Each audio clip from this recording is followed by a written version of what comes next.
Celsius. Bom, e sobre essas condições climáticas, tanto no Brasil quanto no Canadá, a gente conversa com a meteorologista da Ampere Consultoria, Heloísa Pereira. Elô, boa tarde para você. Obrigada por participar do Jovem Pan agora. Boa tarde, Kalina. Boa tarde a todos. É um prazer estar aqui com vocês. É um prazer ver você novamente, Kalina. Imagina, o prazer é tudo nosso. Bom, vamos lá, Heloísa. Eu li que essa onda de frio no centro-sul do país é a maior anomalia de frio do mundo fora dos polos. O que isso significa, anomalia? É isso aí, Kalina. Quando a gente fala, na meteorologia, na palavra anomalia, quer dizer que a gente está comparando a temperatura que foi registrada aí ao longo desses últimos 2, 3 dias com a média da temperatura mínima ao longo dos últimos 30 anos. E por isso, quando a gente faz essa comparação, a anomalia, ou seja, a diferença entre o que foi registrado com os últimos 30 anos, fica ali na casa dos 5, 6 graus abaixo da média. É por isso, que a gente viu os termômetros conseguindo até atingir valores negativos aí na Serra Gaúcha, Catarinense. Isso pra gente na meteorologia é uma temperatura bem abaixo da média e é o que a gente chama de anomalia negativa, viu, Kalina? Interessante isso aí. E o inverno chegou, acredito eu, que o frio persista ou não? Deve ser menos rigoroso nos próximos dias? É muito interessante essa sua pergunta, Kalina, porque todo mundo, quando vem uma onda de frio, já quer saber, será que esse frio continua? Será que já tem novos episódios sendo previstos, E às vezes pra gente que é meteorologista, que faz ali nossas análises nos modelos de previsão, a gente não consegue enxergar tão claramente se um frio intenso dessa mesma magnitude iria conseguir novamente ganhar intensidade sobre o centro-sul do país. Então, o que eu vou mencionar agora, Kalina, pode sim ser alterado aí ao longo dessa estação de inverno. Por exemplo, ano passado os meteorologistas já sabiam que o outono, pelo menos, e o início do inverno seria de frio, não tão intenso, um pouquinho ali diferente da normal climatológica, ou seja, as temperaturas ficaram um pouquinho acima da média. Por quê? Porque a gente estava começando o ano passado sob a influência de um oceano lá na região do Pacífico Equatorial mais aquecido que o normal. Esse ano, o que acontece? Para o frio ter chegado mais cedo, a gente já sentiu um friozinho mais intenso ali em abril, depois ele demorou a aparecer de novo, mas veio em maio e agora ganhou bastante intensidade.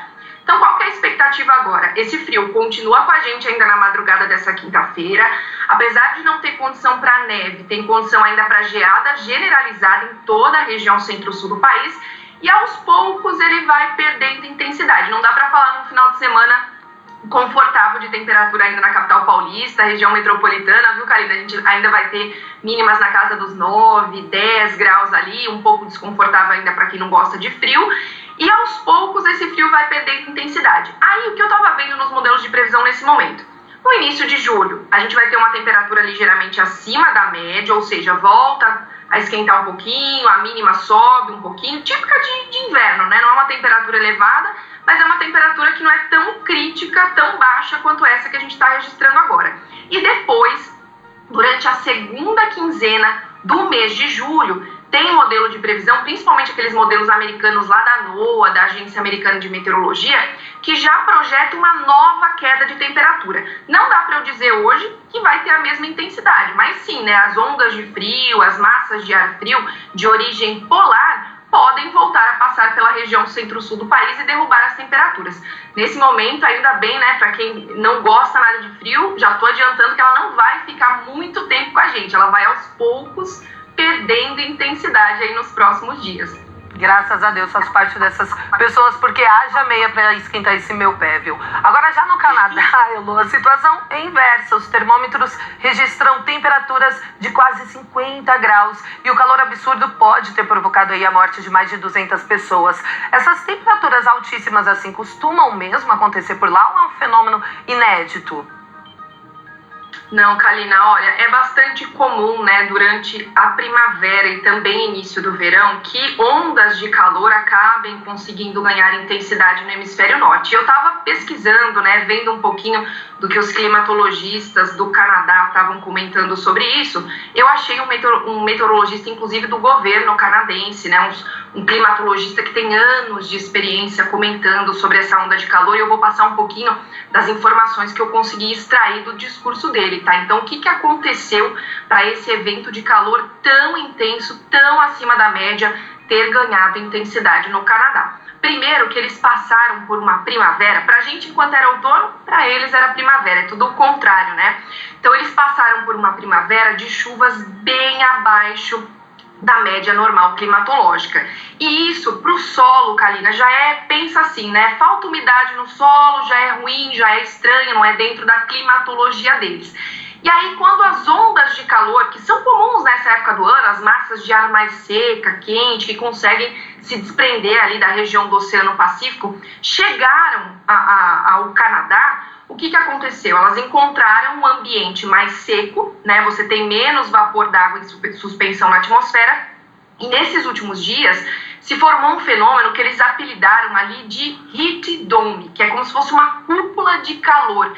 Então, falta umidade para dissipar essa alta pressão, essa cúpula de calor, falta condição para você movimentar essa massa de ar, e o triste de tudo isso, Kalina, é que essas temperaturas acima de 35, 40 graus Celsius ainda podem continuar pelos próximos 5 a 10 dias. Aí eu estava vendo também quando essa condição muda, né? O modelo americano, chamado aí pelos meteorologistas de CFSV2, mostra que apenas depois do dia 7 de julho, né, apenas depois desses próximos 7, 10 dias, é que tem uma condição para essa alta pressão que está sobre o Canadá começar a perder ali intensidade e dar lugar a uma possibilidade de chuva, a uma massa de ar menos quente, menos aquecida, e aí sim as coisas começam a mudar. Mas olha, já adianto também, viu, a previsão deles para o decorrer dos próximos períodos ainda é de chuvas abaixo da média, então não dá para a gente descartar novos episódios de calor intenso. O que esse climatologista, inclusive o nome dele é David Phillips, para quem quiser pesquisar depois, e deixou bem claro, é que os modelos de previsão não mostram que esse calor que está previsto para o julho, por exemplo, seria tão intenso, tão letal, né, para a saúde humana, quanto essa onda que teve agora. Mas claro, todos os departamentos lá de previsão do tempo estão em alerta, eles vão fazer o possível, né, para proteger a população. E fazendo um paralelo com o Brasil, viu, Kalina, já trazendo aqui de volta, você lembra que no ano passado, entre setembro e outubro, a gente também teve uma onda de calor mais intensa? Então a gente está passando por esse momento agora de resfriamento, inverno e tudo mais, mas lá no nosso início de primavera, por questões também típicas aí de falta de chuva, que tem acontecido já no decorrer dos últimos anos, a gente também vai poder enfrentar um calor intenso. Eu não digo com a mesma intensidade letal do Canadá, é lógico, né? Mas é comum, viu, Kalina? A gente tem a gente chama na meteorologia de eventos extremos climáticos. São de difícil previsibilidade e são aí muito letais para a população, né? Tem que sempre estar em alerta. Muito bem, conversamos com a meteorologista Heloísa Pereira. Elô, mais uma vez, brigadão, viu? Bom demais falar com você. Bom demais falar com vocês, Kalina. Um grande abraço, um ótimo programa e fim de tarde aí para todos vocês. Obrigada para você também. Bom, são 4h52 e cresce a adesão de empresários ao movimento que pede pela volta do horário de verão. Letícia Santini. Apesar da pressão